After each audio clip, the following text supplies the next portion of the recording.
Assalamualaikum. Today I have come up with a very big difference between the urban and the rural people. आपने देखा होगा कि mostly हमारे गांव में देहात में जितने भी लोग हैं मोस्टली हमारी ख़वातीन हैं उनके साथ मेंटल डिसऑर्डर के मसले बहुत ज़्यादा होते हैं। Mostly bipolar, epilepsy, depression, anxiety, इस तरह की चीज़ें बहुत ज़्यादा कॉमन हैं। जितनी भी ख़वातीन जो कि शहर में रहती हैं उनके साथ ये प्रॉब्लम्स बहुत कम होती हैं। ये सारी बीमारियां जो हमने डिस्कस की, हमें पता होना चाहिए कि इनकी क्या रीज़न है, किस वजह से ये सारी चीज़ें होती हैं। मोस्टली आपने ऑब्ज़र्व किया होगा कि जो रूरल एरिया में जो लोग रहते हैं उनकी अंडरस्टैंडिंग लेवल और जो शहर में लोग रहते हैं उनके अंडरस्टैंडिंग लेवल में ज़मीन आसमान का फ़र्क होता है। जो रूरल एरिया में लोग होते हैं वो थोड़े से इग्नोरेंट होते हैं और जो शहर में जो लोग रहते हैं उनके अंदर मैच्योरिटी का लेवल बहुत ज़्यादा होता है। जो शहर में लोग रहते हैं उनके अंदर फ़ियर का लेवल बहुत कम होता है। जो गांव में जितने भी लोग रहते हैं उनके अंदर डर का कॉन्सेप्ट बहुत ज़्यादा होता है। वो ये समझते हैं कि खुदा न ख्वास्ता कोई एक्सीडेंट ना हो जाए। गांव में जितने भी लोग हैं उनके साथ अगर कोई रिलेशनशिप का मसला आ जाता है तो वो इस चीज़ को अपने सर के ऊपर सवार करते हैं। बनिस्बत शहर में जितने भी लोग हैं वो इस कॉन्सेप्ट को इग्नोर करते हैं। अगर उनके रिलेशन थोड़े से ख़राब होते हैं और वो म्यूचुअल अंडरस्टैंडिंग की तरफ जाते हैं और वो आपस में डिस्कशन करते हैं, बात करते हैं और अपने मसले को सॉल्व करने की कोशिश करते हैं। इन सारी बीमारियों को दो कैटेगरीज़ में डिवाइड किया गया है। Number 1 is the psychological category and number 2 is the biological category.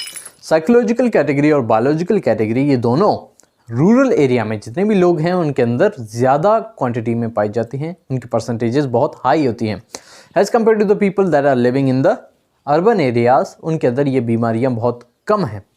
तो इसकी क्या वजह है? इसकी वजह ये है कि उनकी अंडरस्टैंडिंग ठीक है।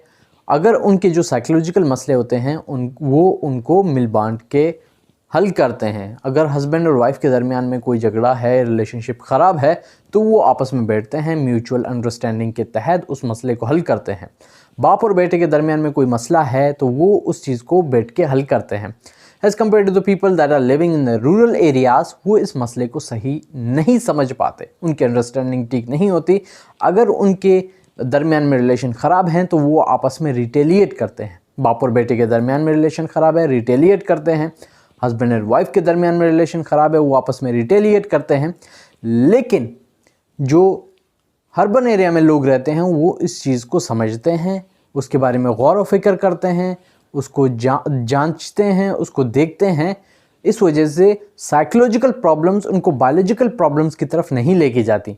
लेकिन रूरल एरिया में जितने भी लोग हैं उनकी जो साइकोलॉजिकल मसले हैं उनको बायोलॉजिकल मसलों में लेके जाते हैं। इस वजह से बाइपोलर के चांसेस बहुत ज़्यादा होते हैं। इस वजह से एंजाइटी और डिप्रेशन के चांसेस बहुत कॉमन और ज़्यादा होते हैं। लेकिन जो बायोलॉजिकल मसले जो अर्बन एरिया में लोगों के साथ होते हैं तो वो मसले उनके पेरेंटल मसले भी हो सकते हैं।